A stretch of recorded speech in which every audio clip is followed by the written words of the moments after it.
Pinuntahan ko ang isang masarap na kainan dito sa Barangay Kilitisan, Calatagan, Batangas na kung saan may masarap na special lomi na may maraming toppings. Kaya samahan nyo ako. Tara! At napagbigyan tayo dito ni Kuya Samuel kanilang kusina. Ayan. Kuya Samuel, bakit pangalan mo Samuel pero bakit Nogs ang pangalan ng kainan ko?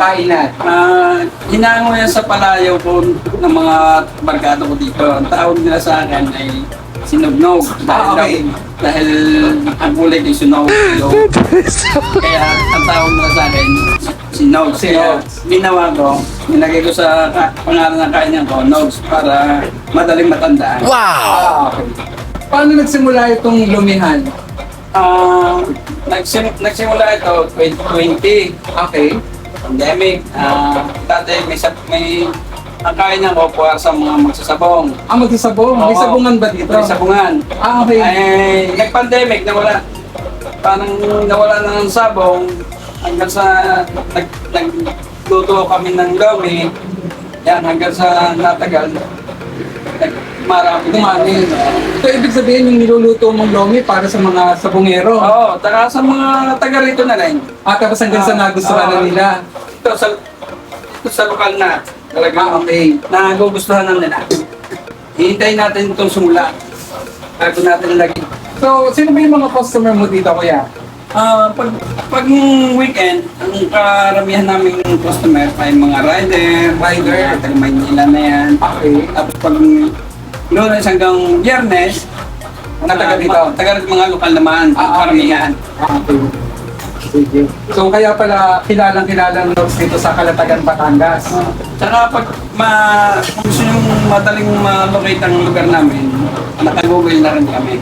Okay, good. Naka-google na pala yung Madali kanila na makikita ang lugar namin. Okay, so ang pangalan po nito ay Nogs Lomi House and Ribo sa Duhan. Yan. Yan po yung eksaktong address ng kainan ko. Okay. Open na kami ng 6 a.m. tapos close kami ng 9 p.m. Okay. Late na kayo nagsasarado. At sa loob ng 10 minuto ay luto na ang kanilang masarap na lomi. At eto at for plating na si ate.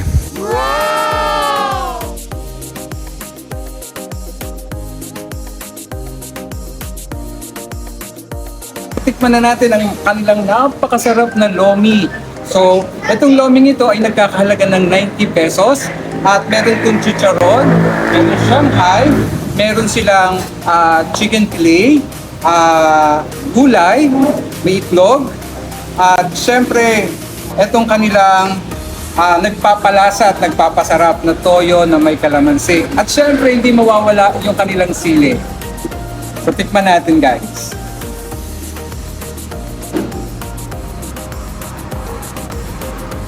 So, at ang init pa, kita nyo umuusok pa siya.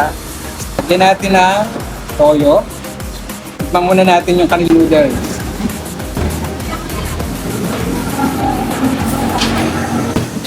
Ayos, ang sarap. Alam nyo ba na ang Nogs Lomihan ay nakakabenta sila ng pag mga regular days nakaka 200 per serving sila at pag mga bakasyon na nandito yung mga estudyante umaabot sila ng 600 serving per day. So napakarami niyan guys. So kaya kung ako sa inyo, halika.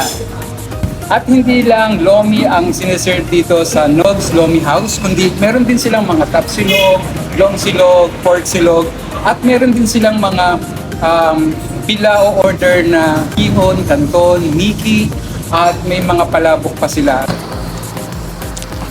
Alam nyo ba na hindi lang lumihan ang meron dito? Meron din silang mga ihawan, gaya ng barbecue, at meron silang mga chicken feed, kwek-kwek, Shanghai, at marami pang iba.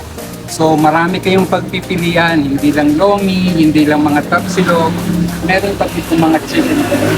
At kita nyo to guys, hindi ako papayag na wala din akong sticker nilalagay dyan. Kaya lang, hindi sticker ito. Kuya J-Paul Vlog, kasama na rin ako dito sa kanila, Hall of Fame Walang stickers. Ayan. So, dito na Kuya Daypol. At guys, Kuya Daypol. Para sa ibang detalye, pwede kayong tumawag sa number na nandito.